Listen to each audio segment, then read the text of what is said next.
21. Berenang bersama. Jangan gila kamu, Fiona. Kamu celaka karena ulahmu sendiri. Bantah Gala. Sorot matanya tajam memancarkan kebencian. Mana buktinya? Aku sendiri yang mengalami hal ini. Kamu mendorongku ke jalan di saat sebuah mobil akan melintas dengan kencang. Balas Fiona dengan nada yang terdengar sungguh-sungguh agar semua orang percaya atas ucapannya. Bukti. Kamu mau bukti? Oke, aku akan mencarinya. Mah, Tante, aku akan membawa bukti ke hadapan kalian kalau aku tidak bersalah. Gala menatap ke arah Regina dan Elva secara bergantian. Jangan percaya. Semua yang dikatakan Gala itu salah. Dia hanya ingin membela dirinya saja. Pokoknya, aku mau kita segera menikah. Jika kamu tidak mau mendekam di penjara. Fiona memicingkan matanya. Wanita itu tersenyum licik. Maaf, Fiona. Aku tidak sebodoh yang kamu bayangkan. Aku tidak mau menikah denganmu dan aku akan membawa bukti kalau aku tidak bersalah. Gala membalikan badan. Pria itu akan keluar dari ruangan tempat Fiona dirawat. Gala, tunggu. Regina menahan lengah putranya yang membuat Gala menghentikan langkah sejenak. Ada apa lagi? Mah, jangan terlalu campuri urusanku, terutama masalah hubungan. Pria itu melepaskan tangan sang ibu dari lengannya dengan pelan. Setelah itu, ia kembali melanjutkan langkah lebarnya dan keluar dari ruangan. Gala, pokoknya kamu harus menikah sama aku kalau tidak mau masuk penjara. Teriak Fiona dengan suara yang hampir habis. Argorgi. Wanita itu mengacak rambutnya sendiri sampai membuat perban luka pada dahinya hampir terlepas. Jeng Regina, kenapa Gala bisa sampai seperti itu? Tega sekali dia memperlakukan putriku seperti ini. Ucap Alva seraya mendekat ke arah Fiona dan membenarkan rambut putrinya yang terlihat berantakan. Maaf ya, Jeng. Sepertinya saya harus bicara serius sama Gala. Sekali lagi, maaf ya, Jeng Alva, Fiona. Ucap Regina dengan nada tak enak. Iya, saya harap pertunangan mereka tetap dilaksanakan ya, Jeng. Pinta Alva dengan penuh harap. Iya, Jeng. Saya akan berbicara dengan Gala. Permisi. Regina segera keluar dari ruangan itu. Ia melangkah dengan cepat ke arah ruangan putranya. Sudah terdapat beberapa pasien yang mengantri di depan ruangan Gala. Sepertinya jam kerja pria itu sudah dimulai. Regina menghentikan langkahnya. Wanita itu mundur dengan perlahan. Namun, heels tinggi yang dikenakannya tiba-tiba saja terkilir dan membuat tubuh wanita parubaya itu hampir terjatuh jika seseorang tidak menahannya dari belakang. Astaga, hampir saja aku jatuh. Gumamnya seraya mengusap dada karena jantungnya terasa berdetak lebih cepat. Tante tidak apa-apa? Tanya seorang wanita yang menahan tubuh Regina tadi. Dokter Bianca. Tante tidak apa-apa, terima kasih ya. Ucap Regina dengan senyum mengembang. Sama-sama, Tante. Oh iya, Tante kesini mau berobat atau apa? Tanya Bianca lagi dengan ramah. Awalnya Tante mau ketemu Gala. Ternyata jam kerja dia udah mulai. Ya udah gak Jetty. Regina tersenyum ramah. Oh gitu. Gimana kalau kita ke kantin dulu, Tan? Kita ngobrol-ngobrol sebentar sambil minum. Kebetulan jam kerja aku belum mulai. Aku seneng banget bisa kenal sama orang tua Gala. Bianca mengembangkan senyum pada wajah cantiknya. Boleh, kalau dokter Bianca gak keberatan. Wajah Regina terlihat berbinar. Tidak sama sekali, Tan. Yuk. Bianca merangkul bahu Regina dengan akrab yang membuat wanita parubaya itu merasa nyaman. Sementara itu, Gala melaksanakan tugasnya dengan konsentrasi yang terpecah. Ia tidak fokus dengan pekerjaannya. Pertama, ia masih kepikiran melodi yang mungkin tidak akan pernah berhenti ia pikirkan. Kedua, dirinya memikirkan soal Fiona. Ia harus segera mencari bukti yang membuat Fiona berhenti mengancamnya. Dok, sebenarnya saya sakit apa? Kenapa jantung saya berdebar kencang kalau dekat dokter?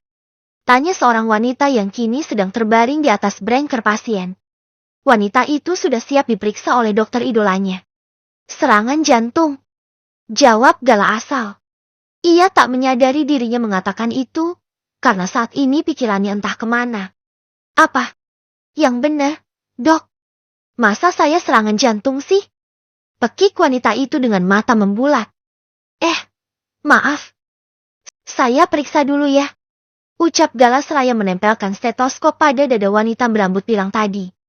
Kok dokter melamun? Pasti dokter udah mau nikah ya? Tebak wanita itu dengan senyum genit. Iya. Jawab Gala refleks. Beneran, dok? Saya juga sudah siap. Gak apa-apa saya mah dikasih mahar paracetamol sama Promage juga. Yang penting kita bisa hidup bersama, dok. Dengan lancangnya, wanita itu menggenggam tangan Gala dengan erat. Bibirnya tersenyum sampai memperlihatkan gigi gerahamnya. Astaga, maaf sepertinya Anda salah masuk rumah sakit. Seharusnya datang ke rumah sakit jiwa, bukan ke sini. Gala menarik tangannya dari genggaman wanita itu yang sedang mengedipkan matanya beberapa kali. Sus, tolong dilanjutkan saja ya. Titah Gala kepada suster yang menemaninya praktek. Setelah itu ia keluar dari ruangan tadi. Pikirannya benar-benar kacau. Ditambah lagi ia menghadapi pasien seperti tadi yang membuatnya semakin bertambah kesal. Jam kerja telah selesai, Gala benar-benar tidak fokus dalam melaksanakan tugasnya. Bahkan beberapa kali ia salah mendiagnosa penyakit dan salah memberi resep obat. Dirinya tidak bisa profesional di saat hatinya sedang tidak baik-baik saja. Tujuan utamanya saat ini adalah mencari bukti kalau bukan ia yang mencelakai Fiona. Setelah pulang dari rumah sakit, Gala langsung menuju taman yang menjadi tempat kejadian itu. Ia ingat, saat malam itu ada seorang pemulung di sekitaran sana. Gala harap, pemulung itu melihat kejadian saat Fiona tertabrak mobil. Namun, sebelum menuju taman, Gala menghentikan mobilnya di pinggir jalan yang sepi. Waktu sudah menunjukkan sore, bahkan sebentar lagi malam akan tiba. Ia yakin Melody sudah sampai di Bali. Oleh karena itu, ia ingin menghubungi kekasihnya terlebih dahulu. Gala melakukan sambungan video call. Panggilan itu berdering yang membuat jantungnya berdebar kencang. Tak lama kemudian, panggilan tersebut terhubung. Seketika senyumnya mereka saat melihat wajah cantik seorang gadis memenuhi layar ponselnya. Hai! Ucapnya singkat, tetapi penuh makna karena diiringi dengan senyum hangat. Hai juga, Pak Dokter. Goda Melody dengan bibir tersenyum dan membuat tangan Gala terasa gatal ingin menyentuhnya. Udah nyampe Bali? Udah. Ini lagi di kamar. Kak Gala kapan kesini? Nanti kita pergi ke pantai. Ucap Melody dengan wajah penuh harap. Kita ke pantai? Tapi kamu pakai bikini ya? Jangan. Kalau pakai bikini nanti banyak yang lirik. Kak Gala, mulai mesum deh. Melody mengerucutkan bibirnya yang membuat Gala ingin melahap bibir manis itu. Hahaha, bercanda. Mel, jangan kayak gitu bibirnya. Aku nggak tahan. Ih, apaan sih, Kak? Udah, cepetan sini. Aku kangen. Pengen mukul kakak. Sabar ya. Aku di sini ada urusan yang harus aku selesaikan dulu. Nanti setelah itu baru aku nyusul kamu ke sana. Oke, aku tunggu di Pantai Kuta. Siap. Melody, kamu pasti sedang teleponan sama Gala ya? Sudah diperingatkan, tapi masih ngeyel aja kamu. Sini, mulai sekarang HP kamu Mama Sita. Suara itu terdengar menggelegar. Gala melihat tangan Arini merampas ponsel Melody dan tak lama kemudian, sambungan video itu terputus. Sial. Yuk. Gala memukul setir mobilnya dengan kasar. Setelah itu, ia segera menjalankan kembali mobilnya menuju taman. Jika bisa, ia ingin menyelesaikan semuanya hari ini juga. Pria itu menghentikan mobilnya di parkiran taman. Sore ini, tempat tersebut terlihat cukup ramai. Banyak anak muda yang menikmati sore hari di sana. Gala mengedarkan pandangannya ke setiap tong sampah yang terletak di pinggir-pinggir taman. Ia mencari keberadaan seorang pemulung yang sekitar berusia 50 tahun. Walaupun hanya melihat sekilas, tapi Gala masih bisa mengingat wajah pria tua itu. Gala menunggu di depan mobilnya. Beberapa menit sudah berlalu, bahkan sudah hampir 1 jam ia di tempat itu. Namun, orang yang ia cari masih belum menampakkan batang hidungnya. Apa mungkin pemulung itu tidak setiap hari mulung di sana? Argorgi. Gala mulai putus asa. Ia mengusap wajahnya dengan kasar. Bahkan, ketika langit mulai menghitam pun, orang itu masih belum kelihatan. Sika, mungkin aku bisa mencarinya besok lagi. Gumamnya seraya membuka pintu mobil. Namun, belum juga ia masuk, pandangannya menangkap seseorang yang membuat matanya seketika terbuka lebar. Tanpa basa-basi lagi, Gala langsung menghampiri seorang pria yang sedang membawa karung itu. "Pak!" Panggilnya yang membuat pria tua berbaju lusuh itu hampir tersentak kaget. "Iya, maaf, apa saya tidak boleh mulung di sini?" Tanyanya dengan wajah ketakutan. "Boleh, maaf, saya bukan petugas taman ini. Tapi, saya mau bertanya kepada Bapak. Apa Bapak melihat kejadian tabrak lari sekitar 3 hari yang lalu di sini?" Kejadian itu sekitar pukul 8 malam, dan korbannya seorang wanita. Tanya Gala secara detail. Terlihat, dahi pria berkulit coklat itu mengerut, menandakan ia sedang berpikir. "Oh, iya ingat. Kebetulan, malam itu saya sedang mulung di sini." "Iya, korbannya wanita. Setelah itu, langsung dibawa ke mobil oleh seorang laki-laki dan perempuan." Balas pria tua itu yang membuat Gala membuang napas lega. "Laki-laki itu adalah saya, Pak. Bolehkan saya meminta Bapak untuk menjadi saksi dan menceritakan kejadian yang sebenarnya?" "Tenang saja, saya akan memberikan imbalan untuk Bapak," tawar Gala yang langsung disetujui oleh pria itu. Tak membutuhkan waktu lama, Gala langsung membawa pria itu ke rumah sakit. Tak lupa pula, ia menghubungi ibunya untuk kembali datang ke rumah sakit dan berkumpul di ruangan yang ditempati Fiona. "Gala, siapa yang kamu bawa?" tanya Regina dengan heran, ketika melihat putranya datang bersama dengan seorang pria yang berpakaian lusuh. Beliau adalah saksi kejadian itu. "Mah, ayo kita masuk." Gala membuka pintu ruangan Fiona dan membawa pria tua tadi masuk ke dalam. "Selamat malam semuanya," ucap Gala yang membuat Vina dan Alva, serta Eske yang berada di ruangan itu seketika menatap ke arahnya. "Gala, itu siapa?" sergah Fiona dengan jari telunjuk yang tertuju pada pria tua yang berdiri di samping Gala dengan wajah menunduk. "Fiona, ini adalah Pak Hasan. Beliau adalah orang yang menjadi saksi ketika kejadian malam itu." Pak Hasan sedang memulung di sekitaran taman tempat kita bertemu. Beliau melihat dengan jelas bagaimana kejadian yang sebenarnya. "Pak, tolong jelaskan kejadian yang sebenarnya, supaya mereka tahu." Titah Gala seraya menoleh ke arah pria tua di sampingnya. Seketika wajah Fiona terlihat tegang. Wanita itu meremas jemarinya sendiri. Semua mata tertuju ke arah pria bernama Hasan itu. Termasuk Eske dan Alva yang menatap dengan jeli. Malam itu saya melihat secara langsung ketika seorang wanita berlari ke tengah jalan dan tertabrak sebuah mobil. Namun, sebelum itu saya sempat melihat perdebatan antara 3 orang. 1 laki-laki dan 2 perempuan. Saya memperhatikannya karena takut ada perkelahian. Saat itu, pria yang tak lain adalah Mas ini, melempar sesuatu ke arah jalan yang membuat wanita ini langsung mengejarnya dan tertabrak mobil. Jelas pria itu secara detail. "Betul, dan yang aku lempar saat itu adalah cincin pertunangan aku dan Fiona. Karena aku sudah memutuskan pertunangan itu. Sekarang, sudah jelaskan kejadian yang sebenarnya." Timpal Gala yang membuat Fiona menatapnya dengan kesal. "Tunggu. Apa ini benar-benar saksi beneran? Atau hanya rekayasa kamu saja, Gala?" Selidik Alva dengan sorot mata tajam tertuju ke arah Gala. "Saya berani bersumpah, kalau saya benar-benar saksi kejadian itu. Jika tidak percaya, silahkan tanya kepada security kelas terdekat taman itu. Setiap sore sampai malam saya memulung di sekitaran taman." Jelas pria itu lagi wajah yang terlihat sedikit ketakutan, karena ia belum pernah menjadi saksi seperti itu. Bohong. Dia hanya merekayasa saja. Orang ini pasti suruhan Gala. Iya kan? Sergah Fiona seraya menuju ke arah lelaki tua itu. "Gala, kamu jangan mengada-ada. Tante yakin orang ini hanya suruhan kamu saja." Timpal Alva dengan nada yang terdengar nyolot. "Jeng Alva, saya rasa apa yang dikatakan Bapak ini benar," sangka Regina yang sedari tadi menyimak ucapan pria tua itu. Jeng Regina percaya, karena yang membawa saksi palsu itu adalah anak Jeng sendiri. Coba Jeng Regina ada di posisi saya. Melihat anak terluka seperti ini dan dia menyatakan kalau itu akibat kelakuan kekasihnya sendiri. Alva menatap intens ke arah Regina. "Aku bukan kekasih Fiona, karena aku dan Fiona sudah tidak ada hubungan apa-apa lagi." Tegas Gala yang membuat Fiona semakin memanas. "Gala, Kamu jangan egois seperti ini.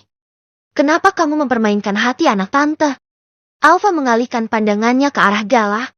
Jeng Alpha, saya rasa Fiona juga salah. Karena dia sudah memfitnah Gala. Timpa Regina yang merasa tidak nyaman dengan ucapan Alpha. Kata siapa Fiona memfitnah Gala? Sudah jelas-jelas anak Jeng Regina yang membuat cerita palsu bersama pria tua ini. Jeng saya. Mah, sudah. Gala sudah membawa bukti yang benar. Sebaiknya jangan buang-buang waktu kita untuk menghadapi mereka. Fiona, jika kamu ingin membawa semua ini ke jalur hukum, silahkan. Aku sudah mempunyai buktinya. Gala menepuk bahu Hasan sebagai isyarat untuk mengikuti langkahnya. Setelah itu, ia menarik tangan sang ibu untuk keluar dari ruangan. Tak lupa, Gala memberikan sejumlah uang yang cukup besar bagi Pak Hasan sebagai imbalan atas kejujurannya. Sika, Mama kesel banget sama Jeng Alpha. Bisa-bisanya dia membela Fiona yang jelas-jelas salah. Gerutu Alpha setelah ia masuk ke dalam mobil putranya. Gala yang duduk di kursi kemudi segera menjalankan mobil itu meninggalkan rumah sakit. Kan sudah Gala katakan, Mah, kalau Fiona itu tidak benar. Iya, kali ini Mama setuju sama kamu. Balas Regina dengan wajah yang masih terlihat kesal. Bagus, kalau begitu, berarti Mama juga setuju kalau aku dan Fiona sudah tidak menjalin hubungan apa-apa lagi. Gala menoleh ke arah sang ibu dengan penuh harap. Tidak apa-apa kalau kamu tidak jadi sama Fiona. Seketika Gala tersenyum mereka. Mungkin sebentar lagi ia dan Melody akan mendapat restu. Sepertinya, kamu dan Dr. Bianca lebih cocok. Sambung Regina yang membuat senyum pada bibir Gala seketika memudar. Kenapa harus Bianca? Mah, Gala benar-benar merasa heran dengan jalan pikiran ibunya. Terus, kamu mau sama siapa? Sama si Melody. Jangan harap Mama akan memberikan restu. Tegas Regina yang membuat harapan Gala seketika hancur. Hampir semalaman Melody tak bisa tidur.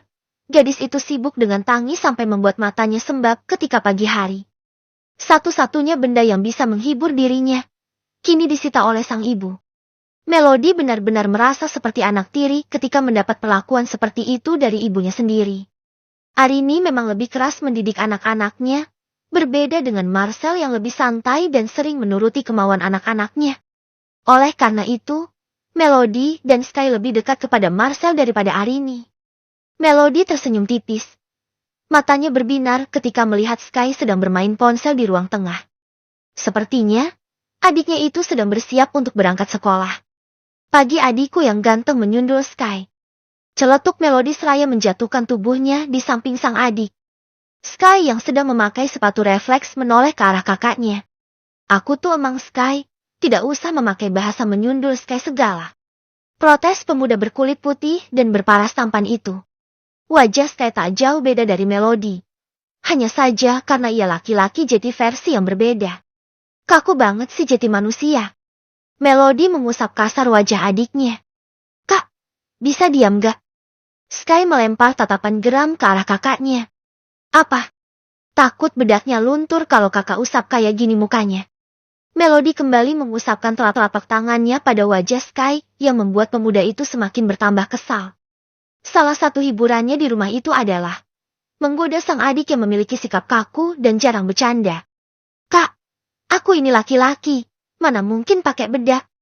Iya, tahu. Adik kakak yang ganteng ini kan kok banget. Goda Melody. Sky hanya membalas dengan mengacungkan jempol ke arah kakaknya. Dek, kakak pinjam HP kamu sebentar dong. Pinta Melody sedikit berbisik. Emang HP kakak kemana? Tumben pinjam ke aku. Sky menatap heran ke arah kakaknya. HP kakak lowbat. Udah sini pinjam dulu sebelum kamu berangkat sekolah. Melody mengambil ponsel dari saku celana adiknya. Baru saja tangannya akan membuka layar ponsel itu. Sebuah tangan merampasnya dengan paksa. Jangan pernah coba-coba untuk menghubungi laki-laki itu lagi. Celetuk Arini dengan nada penuh penekanan. Seketika Melody dan Sky menatap ke arah sang ibu yang kini telah berdiri di hadapan keduanya. Mama, aku cuma mau pinjam bentar doang. Bantah Melody dengan kesal. Nomor. Sky, ini HP kamu. Jangan sampai kakak kamu meminjam HP kamu lagi. Kalau ketahuan kamu meminjamkan HP sama kakak, Mama akan sita HP kamu juga. Ancam Arini seraya menyerahkan kembali ponsel itu pada putranya. Mata Melody seketika memerah menahan tangis. Hatinya kembali terasa sakit. Mama jahat. Geram gadis itu dengan nada bergetar. Mama bukan jahat. Mama hanya ingin melindungi kamu. Untuk sementara waktu, ponsel kamu Mama sita sampai proses perpindahan kuliah kamu selesai. Satu lagi. Dengan catatan, Mama pastikan kamu tidak akan pernah bisa menghubungi pria itu lagi. Tegas Arini yang seolah tak bisa diganggu-gugat. Melody bangkit dan menghentakkan kaki dengan kesal. Gadis itu segera meninggalkan ruangan tersebut dan berlari keluar dari rumah. Mah, Melody mau kemana? Tanya Marcel yang baru tiba di ruangan itu. Biarkan saja, Pah. Paling dia pergi ke pantai. Jawab Arini dengan nada santai. Mah, sebaiknya Mama jangan terlalu keras sama Melody. Kasihan dia. Sudah, Papa diam. Ini urusan Mama yang mendidik anak-anak. Sebaiknya, Papa kerja yang benar saja. Balas wanita itu yang membuat Marcel hanya berdecik kesal. Melody berlari ke arah pantai.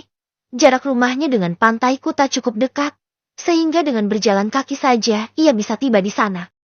Kakinya terus berlari kecil, menyusuri bibir pantai dan diiringi oleh cahaya sang mentari yang perlahan mulai meninggi. Melody mengarahkan tatapan bola mata indahnya ke arah matahari terbit yang menyinari gemuruh air ombak. Seperti pikirannya saat ini, yang berisik dengan suara tidak jelas.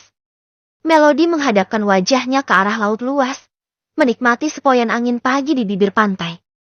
Membiarkan deburan air ombak membasahi kakinya. Pandangannya lurus ke depan, berharap seorang pria di seberang sana segera datang menghampirinya. Kak Galaa! Teriaknya yang lebih terdengar seperti jeritan tangis menggambarkan pilu. Melody mematung, membiarkan buliran kristal menghantam pipinya. Ia menangis dan menjerit yang diiringi deburan ombak. Sampai suaranya terasa serak dan ia memilih untuk mundur perlahan, menghindari air laut yang semakin mendekat. Gadis yang mengenakan dress berwarna putih itu menjatuhkan tubuhnya di atas hamparan pasir.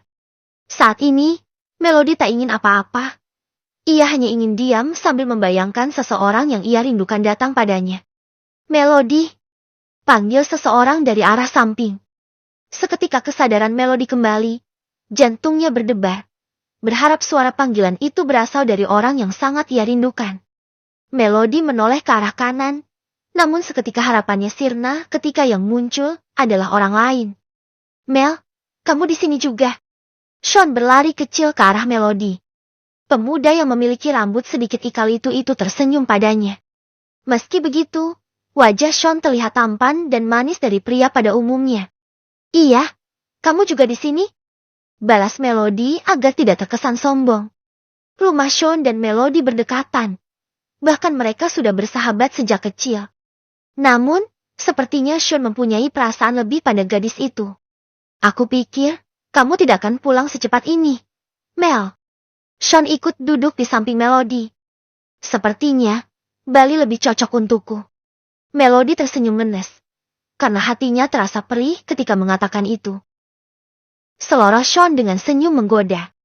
Melody menanggapi biasa saja ucapan Sean, karena ia sudah tahu bagaimana watak pemuda itu.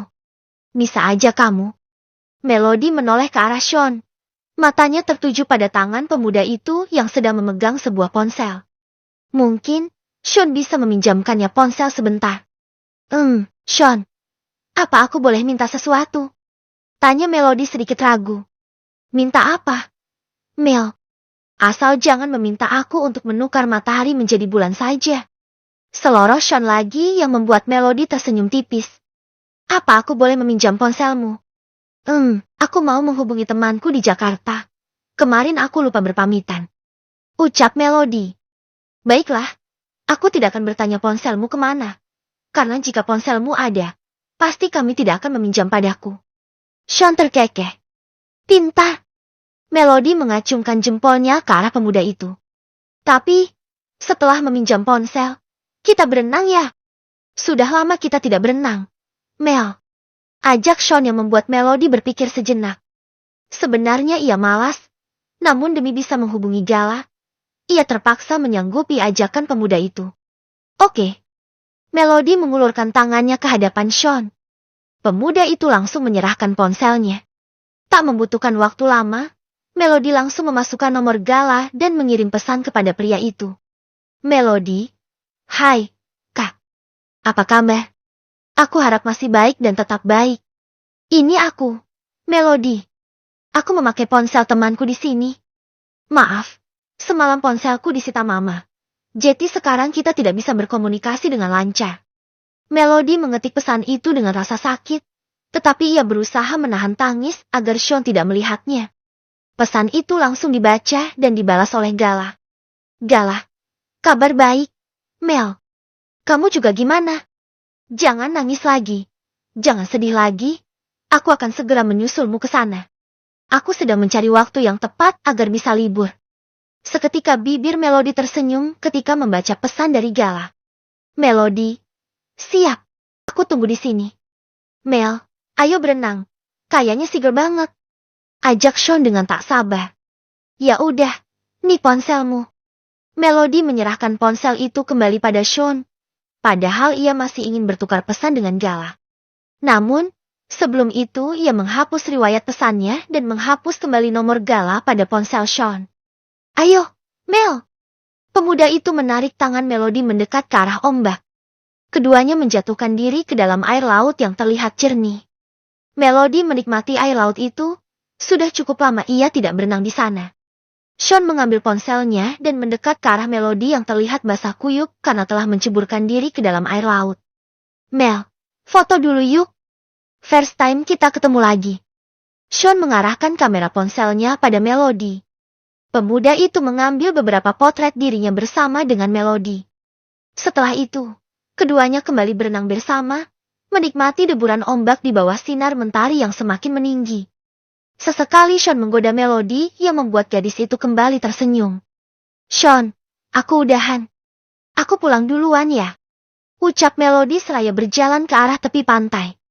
Oke, aku juga mau pulang. Mel. Sean mengambil kembali ponselnya. Namun, ia menemukan sebuah pesan masuk dari sebuah nomor yang tidak ia kenal. Oke, Melody, sayang.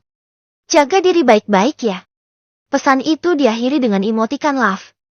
Sean sudah dapat menebak kalau pesan itu berasal dari seseorang yang tadi Melody hubungi. Pemuda itu tersenyum tipis. Ia memilih beberapa foto dirinya dan Melody ketika berenang bersama. Bahkan ada salah satu foto mereka yang berdekatan dengan tangan Sean yang merangkul bahu Melody. Setelah itu Sean langsung mengirimkannya pada nomor tersebut yang tak lain adalah nomor Gala.